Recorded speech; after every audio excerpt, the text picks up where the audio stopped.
Estamos en esta serie titulada Un Salvador y un Héroe. Y el mensaje de esta mañana lleva por título La generación que abandonó a Dios. Es muy probable que cuando escuchamos esta clase de títulos o de frases, la generación que abandonó a Dios, enseguida se nos venga a la mente las generaciones más jóvenes, tales como la generación Z. Así que si tú, joven, estás dentro de los que naciste en 1997 hasta el 2012, tú perteneces a esta generación. Y déjame hablarte un poquito acerca de ti. Bueno, resulta que las características de estas personas nacidas dentro de estas fechas son las que menos se sienten inclinadas hacia la religión o alguna religión en específico. Aunque debemos de reconocer que están muy abiertos a tener pláticas religiosas o espirituales, no les gusta ser encasillados en alguna religión en particular. Pero la frase, la generación que abandonó a Dios, en ningún momento debería de venirse a nuestra mente o debe ser utilizada para alguna, generación en específico. Porque tenemos que reconocer que a través de los tiempos y de las diferentes etapas de la humanidad, siempre ha habido un grupo de personas que decide darle la espalda a Dios.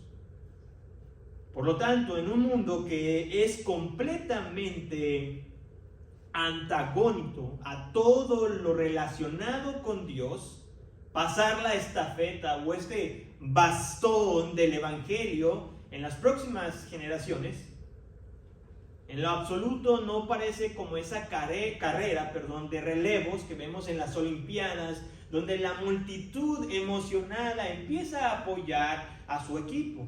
O donde incluso tenemos también un grupo de jueces quienes están atentamente observando para que los participantes no hagan en ningún momento trampa. Pasar la estafeta del evangelio a las próximas generaciones más bien luce como un campo de batalla,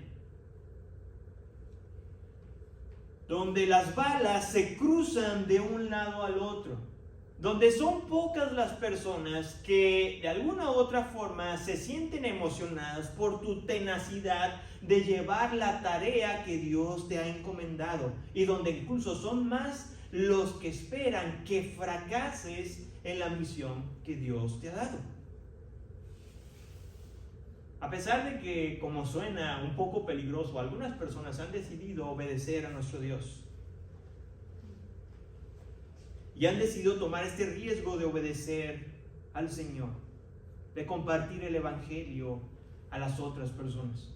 Porque cuando ponemos un rostro, cuando hablamos de las generaciones o de la generación más joven o de los jóvenes en sí, cuando empezamos a poner rostros a estas personas, resulta que son familiares. Pues se trata de un hijo o de una hija, o quizás de simplemente de aquel joven que se asienta en las filas atrás de la iglesia, o quizás del muchacho que te atiende con frecuencia cuando vas al supermercado. Independientemente de la cercanía o de la lejana relación que tengas con los más jóvenes, lo que sí sabes es de que cualquier persona que decide abandonar a Dios corre un riesgo inminente.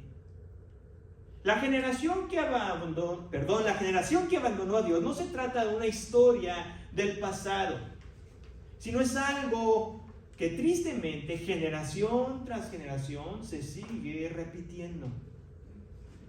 Es por eso que hoy lo que vamos a estudiar, y no solamente en específico, sino que todo el libro de Jueces fue escrito para que tú y yo fuéramos advertidos de las grandes consecuencias cuando las personas deciden finalmente abandonar a Dios. Oremos a nuestro Señor.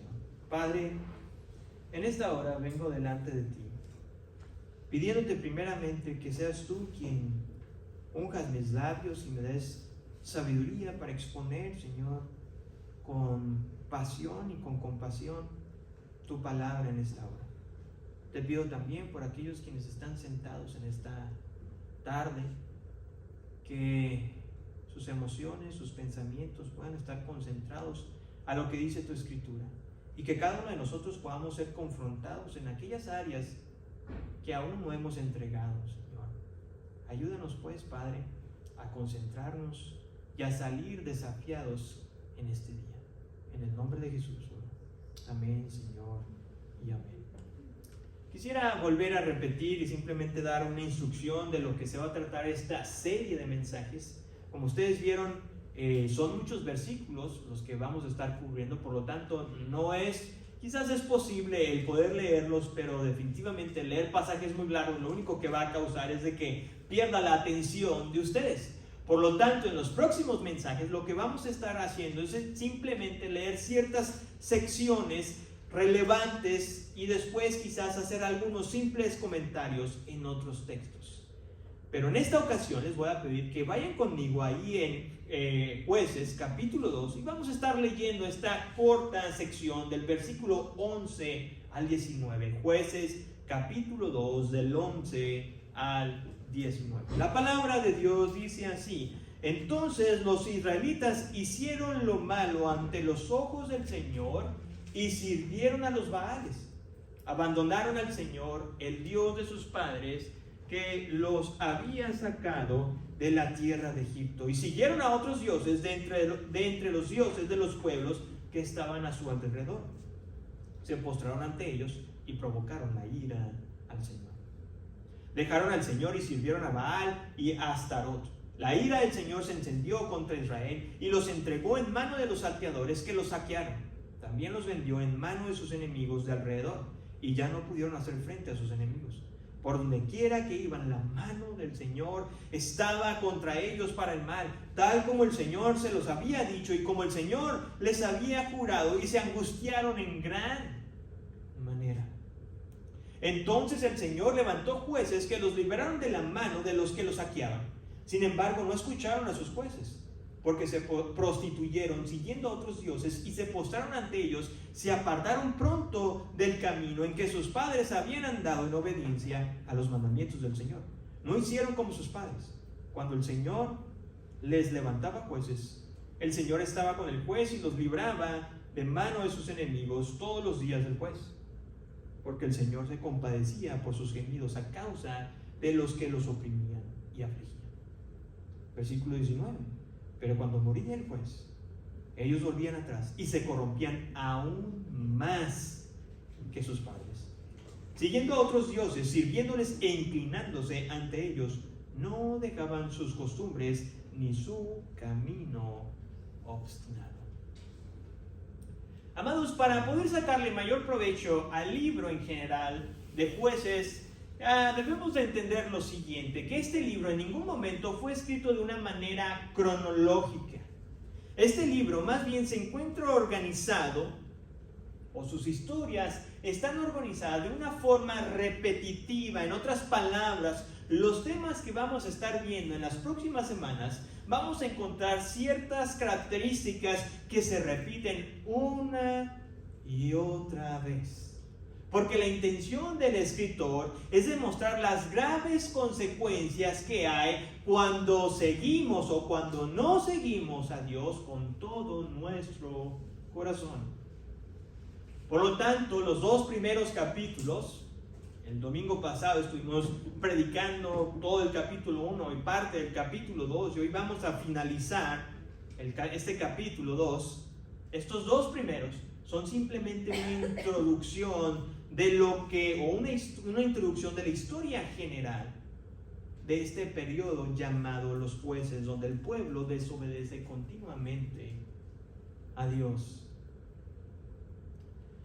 Ahora, debemos también reconocer que la decadencia moral y espiritual no se dio de la noche a la mañana.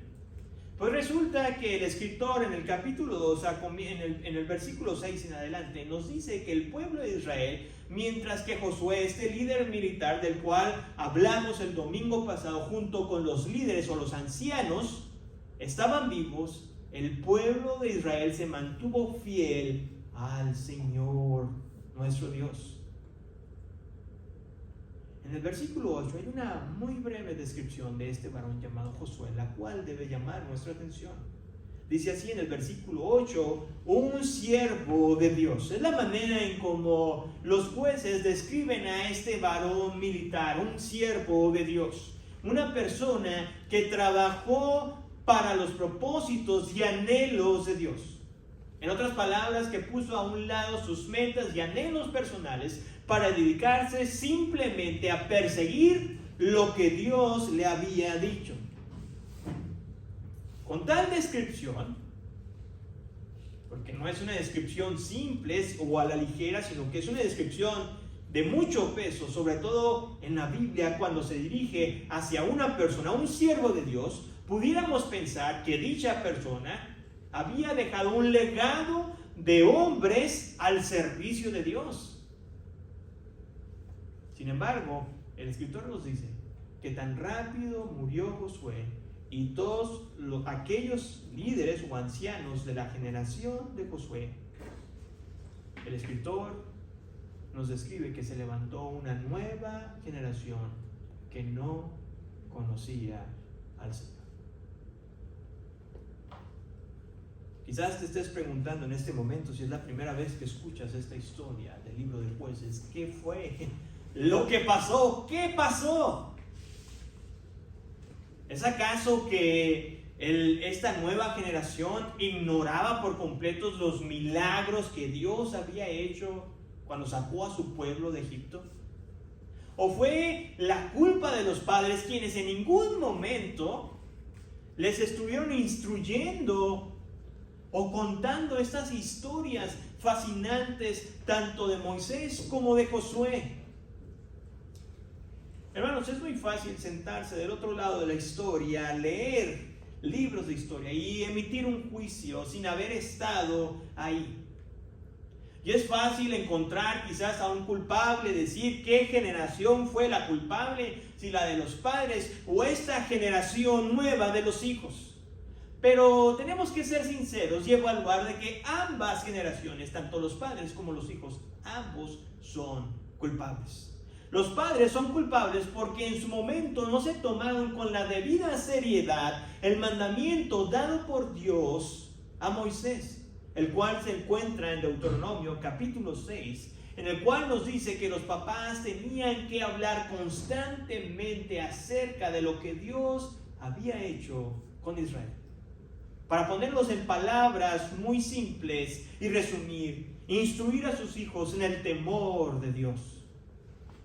Por otra parte, la generación nueva que se había levantado era culpable porque ellos habían rechazado los mandamientos de Dios.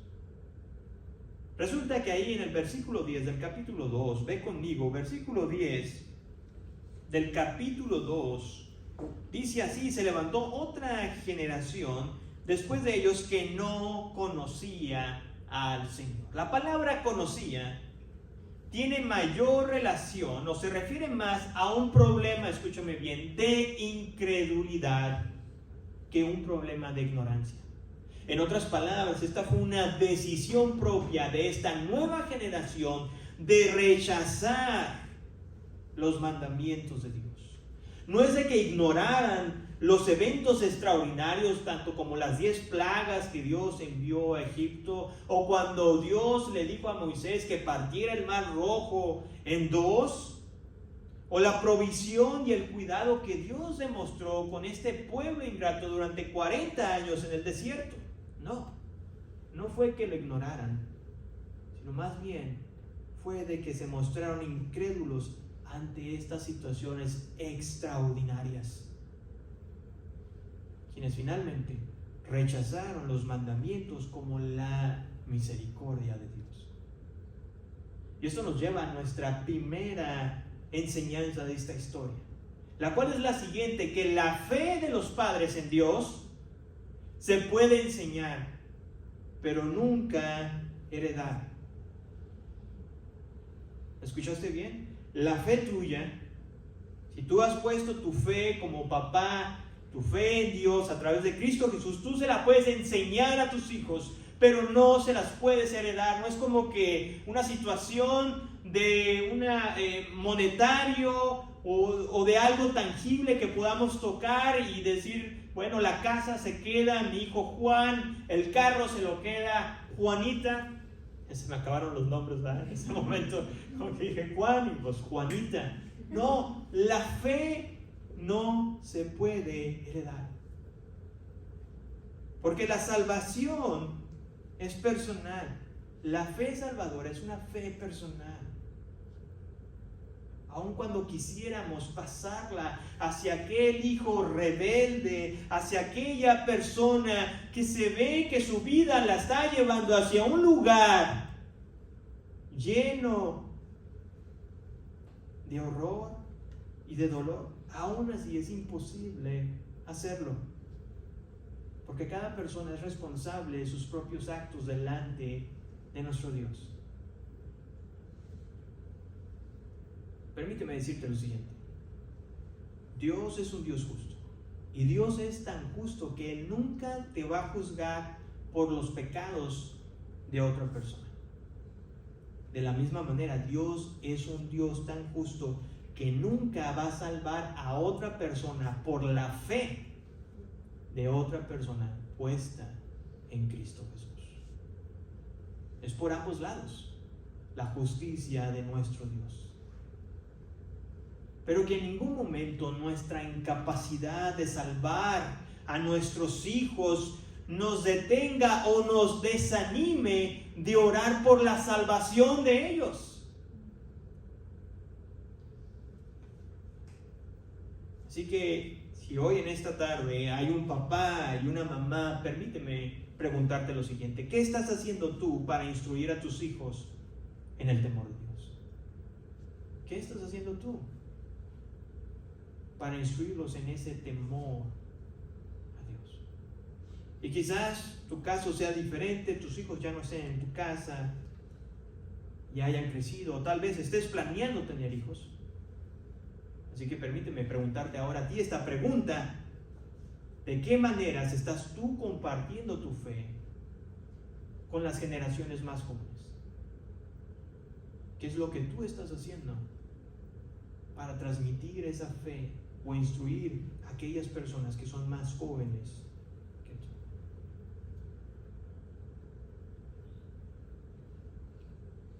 Amados, aunque la fe no se puede heredar, nuestros hijos pueden ser instruidos en la fe. Pero escúchame bien, no podemos enseñar algo que ni nosotros mismos creemos.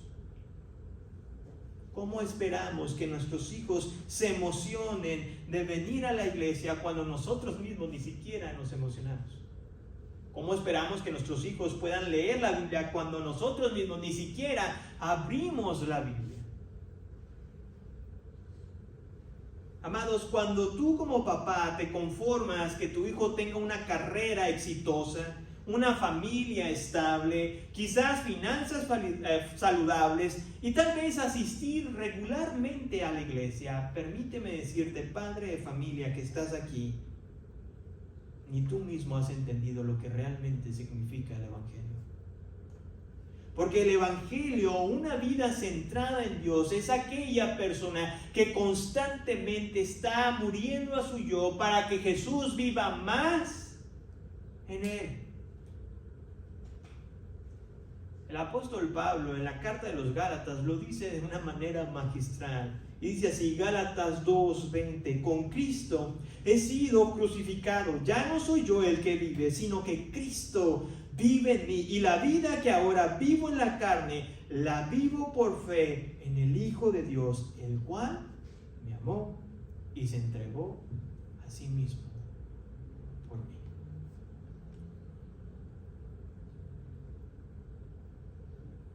Amados hermanos, para aquellos quienes quizás se nos dificulta la lectura, siempre nos gusta leer los resúmenes. Y me acuerdo en una ocasión que mi papá, tratándonos de incitar y de provocar en nosotros el amor a la lectura, la disciplina de la lectura, a mi hermano y a mí. Mi hermano siempre fue un poco más sagaz o más adelantado que un servidor, Y él siempre le decía a mi papá, ya leí el libro. Y mi papá sorprendió, ¿cómo que ya lo leíste? Sí, ya leí lo de atrás. Y ya leí todo lo que se trata el libro. Entonces aquellos quienes de repente estamos en ese como práctica de la disciplina, déjame decirte que los versículos del 11 al 19 son un resumen de todo el libro de Jueces. Si tú quieres saber de qué se trata el libro de Jueces, simplemente lee estos versículos del 11 al 19.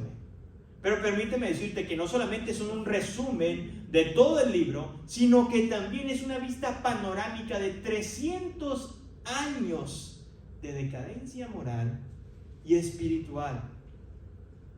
Para ponerlo quizás en un contexto moderno, permíteme utilizar la siguiente ilustración cuando me refiero de decadencia moral y espiritual con una persona que batalla con las drogas.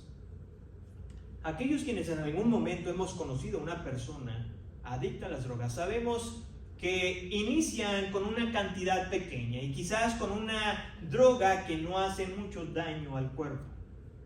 Después de que esta persona es confrontada quizás por sus familiares y reconoce su problema, es instalada en un centro de rehabilitación. Después de salir de este programa y estar rehabilitado, sale, pero tristemente algunos de ellos vuelven a recaer. Pero ahora no consume la droga que consumía anteriormente, sino que ahora consume una droga mucho más potente o más fuerte. Y de nuevo es metido al programa de rehabilitación. Pero ahora su proceso de restablecimiento en la sociedad le va a tomar mayor tiempo estar ahí, como también esforzarse más. Pero una vez que vuelve a salir, esta persona vuelve a recaer. Y si antes utilizaba una droga potente, ahora busca una droga mucho más potente. Su situación empeora tanto que ya ni siquiera se preocupa de su aspecto físico y ni siquiera ya batalla por reconocer su problema, a tal punto que los familiares que están ahí, por amor a él, lo ponen de nuevo en este centro en contra de su voluntad. Cumple el proceso, vuelve a salir, ¿y qué pasa con esta persona? Vuelve a caer porque el ciclo se vuelve a repetir. Y esto es prácticamente lo que estaba pasando con el pueblo de Israel. Estos 300 años, resumidos en el versículo 11 al 19, hay un patrón que constantemente se repite. Si lo alcanzaste a notar cuando hicimos la lectura, fue el siguiente: el pueblo de Israel peca, Dios castiga al pueblo de Israel a través de una nación. El pueblo se arrepiente, Dios en su misericordia levanta un juez, lo libera, tienen paz, el juez muere y tan rápido como muere el juez, de nuevo el ciclo se repite. La situación decadente, tanto espiritual y moral, no solamente es un ciclo repetitivo, sino que esto es más bien una situación de una espiral descendente, donde vamos a estar viendo en los próximos capítulos que cada vez que el Señor nos salvaba y volvían a pecar, pecaban, el pecado era mucho mayor que el anterior. Los versículos 12 y 13, un resumen de estos dos versículos, dice lo siguiente: Israel abandonó al Señor, el Dios de sus padres, y siguieron a otros dioses de entre los dioses de los pueblos que estaban a su alrededor. Dejaron al Señor y sirvieron a Baal y a Astarot. Resulta que estos dos dioses, Baal, para empezar con uno, Baal era el dios de las guerras y de las tormentas, pero su nombre también tiene dos significados. El primero era de que era Señor y el segundo era esposo. Por eso vamos a ver mucho en el Antiguo Testamento que constantemente vemos a los escritores del Antiguo Testamento referirse al pecado de la idolatría de Israel como adulterio. Cuando se postraban a los Baales, al esposo, adulteraban en contra de Dios. El otro dios que vemos aquí mencionado era una diosa, Astarot. Esta era la diosa de la fertilidad. Y muchas de estas prácticas, amados hermanos, religiosas o rituales religiosos, involucraban una inmoralidad sexual. Por eso en el versículo 17, cuando el escritor nos dice se prostituyeron siguiendo a otros dioses, se debe de entender tanto de una manera literal, que se acostaban con otras mujeres, como también de una manera figurada. Y esto nos lleva a nuestra segunda lección de esta historia, que el mayor peligro del cristiano moderno no es el ateísmo, sino creer que Dios puede coexistir con nuestros dioses pequeños. Ese es el mayor peligro. Amados, en el mundo antiguo había esta cosmovisión, ¿no?, donde te daba la apertura de no solamente tener un Dios, sino que de tener muchos dioses. Y esto nos debe llevar a preguntarnos qué es lo que hacía tan atractivo, o qué se le hacía atractivo a Israel el adorar a otros dioses, lo que se conoce como el pecado de la idolatría. ¿Por qué se sentían tan atraídos? Al menos 3 aspectos a resaltar de la idolatría, del por qué era tan atractivo para Israel. Bueno, la idolatría venía con garantía. En otras palabras, si la persona seguía al pie de la letra las instrucciones del sacerdote y repetía la frase o la plegaria correcta, aquella deidad a la que se le estaba orando, se le iba a contestar su petición, iba a recibir la oración contestada. Y desde un punto de vista humano, ¿a quién no le gustaría ser parte de una religión donde tus oraciones se te garantizaban de que iban a tener una respuesta positiva? ¿Quién no quisiera ser parte de esa religión?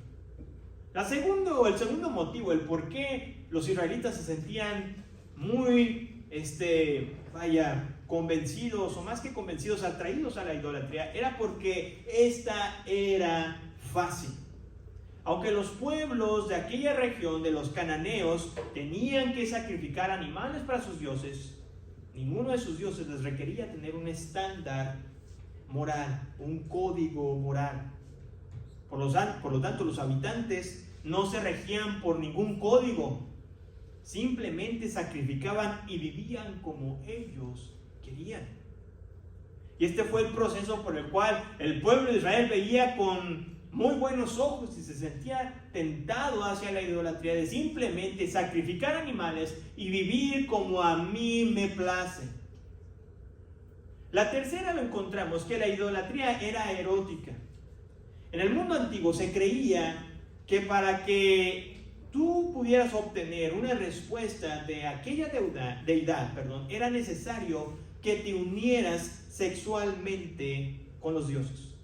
Por lo tanto, en estos lugares de adoración se contrataban a prostitutas, las cuales de alguna u otra manera representaban a dichas deidades. La unión íntima con estas mujeres era parte del culto religioso, era algo muy normal. Obviamente que al dejarse seducir por estas situaciones y otras, y al practicarlas, el pueblo de Israel llegó a pensar que podían librarse de las consecuencias de quebrantar la ley de Dios. Pero tú y yo sabemos que nadie se escapa de nuestro Dios. Tristemente y de una forma incongruente, el pueblo de Dios buscaba libertad sin Dios, pero lo único que encontró fue esclavitud. Versículo 14 al 15 dice: la ira del Señor se encendió contra Israel y los entregó en manos de los saqueadores que los saquearon. También los vendió en manos de sus enemigos de alrededor, y ya no pudieron hacer frente a sus enemigos por donde quiera que iban. La mano del Señor estaba contra ellos para el mal. Tal como el Señor había dicho y como el Señor se los había jurado, se angustiaron en gran manera. Hermanos, estos 2 versículos creo que los viene a interpretar y a decir muy bien un predicador llamado Jonathan Edwards, quien dijo lo siguiente: las manos de los hombres no tienen fuerza cuando Dios se levanta. Los más fuertes no tienen el poder para resistirle, ni nadie puede librarse de sus manos.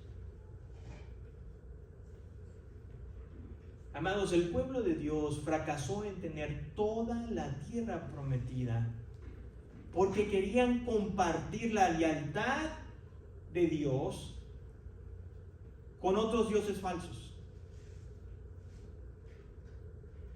Tú pensarás que el hecho de vivir en el siglo moderno, en el siglo XXI, y el hecho de que vivamos quizás de este lado del hemisferio, no estamos tentados al pecado de la idolatría. Pues al menos creo yo que ninguno de nosotros nos inclinaríamos ante objetos de madera o de metal, como lo vemos quizás en algunas partes del otro mundo. Pero si el mayor peligro para el creyente no es el ateísmo, sino creer que podemos ser fieles a Dios y a nuestros dioses falsos, permíteme hacerte la siguiente pregunta. ¿Has identificado en tu corazón aquellos ídolos que aún sigues cargando? Aquellos ídolos pueden ser la familia, el trabajo, el dinero, la fama, la inmoralidad sexual, el poder. Estos son los dioses a los cuales tú y yo de alguna manera nos hemos inclinado ante ellos. Tal vez no tengamos alguna imagen en nuestra casa, pero luchamos constantemente o pasamos más tiempo de lo debido, descuidando las cosas más importantes. Amados, en esta historia estamos presenciando uno de los momentos más oscuros del tiempo de Israel. Pero a pesar de que son uno de los tiempos espirituales y morales de mayor decadencia, el Señor seguía siendo compasivo para con un pueblo que era rebelde.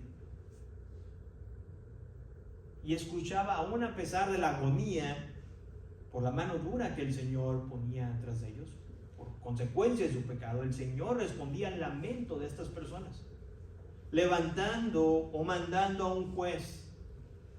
Pero tristemente se nos dice que tan rápido estos morían, el pueblo de nuevo se rebelaba en contra de nuestro Dios. Versículo 19 dice: pero cuando moría el juez, ellos volvían atrás y se corrompían aún más que sus padres, siguiendo a otros dioses, sirviéndoles e inclinándose ante ellos. No dejaban sus costumbres ni sus caminos obstinados.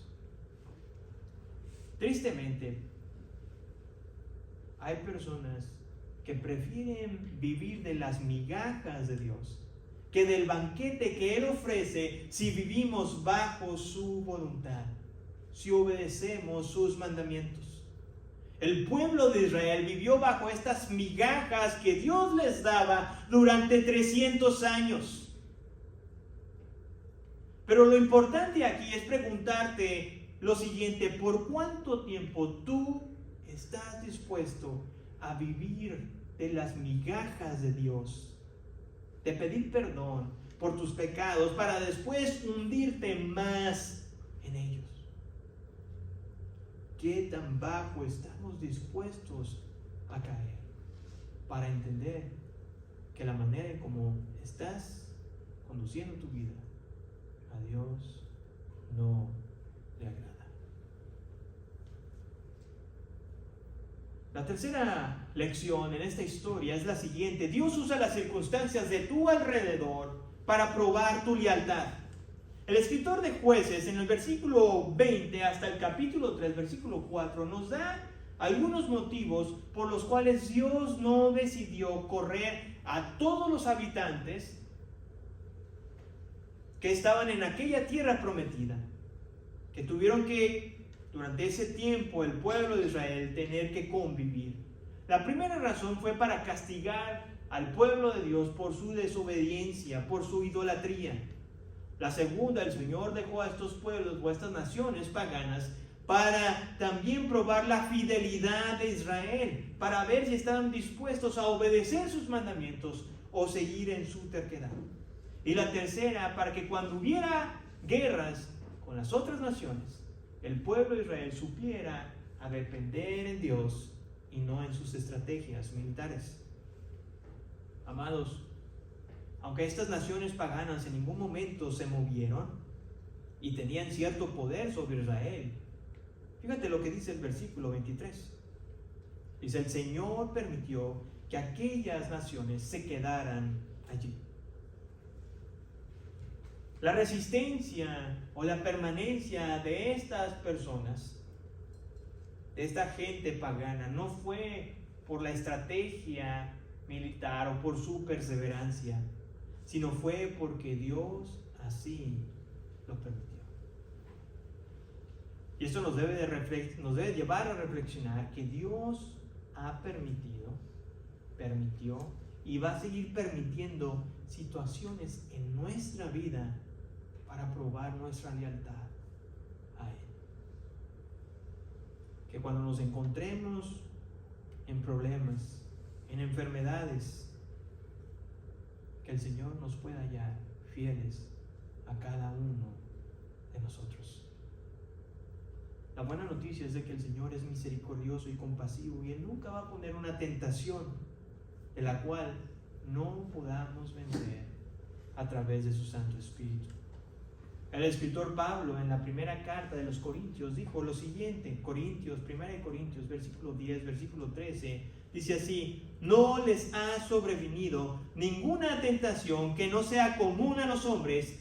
Fiel es Dios, que no permitirá que ustedes sean tentados más allá de lo que puedan resistir, sino que con la tentación proveerá también la vía de escape, a fin de que puedan resistirla. Y esto nos lleva a nuestra cuarta enseñanza de esta historia del libro de Jueces: que los héroes terrenales solo proveen paz momentánea, pero Jesús provee paz eterna. En el capítulo 3, versículo 8, se nos presenta el primer juez de Israel. Su nombre es Otoniel. Y como vimos anteriormente, Otoniel era el hermano menor de Caleb. Y este llamado hombre, o este varón llamado Otoniel, fue 40 años. Y durante esos 40 años, el pueblo de Israel tuvo paz. Y no solamente eso, déjame decirte que Otoniel fue el mejor juez que tuvo Israel durante esos 300 años. El versículo 11 nos describe la atmósfera ideal que el pueblo de Dios o Israel buscaba y deseaba, pero que erróneamente lo buscaba a través de los ídolos falsos. Versículo 11 dice así: la tierra tuvo descanso por 40 años. Eso es lo que buscaba Israel. Pero tristemente se nos dice lo siguiente: y murió Otoniel, hijo de Kenaz. Cada vez que Dios levantaba a un juez, el pueblo de Israel también podía descansar, tenía una paz temporal. Amados, lo que ningún juez pudo lograr para el pueblo de Dios, Jesús lo logró en la cruz del Calvario. A través de su muerte y resurrección, tú y yo podemos tener una paz eterna con Dios. Y esto me lleva a hacerte la última pregunta de este mensaje. ¿Realmente disfrutas de esa paz que hay en Jesús? ¿O sigues viviendo como un esclavo del pecado?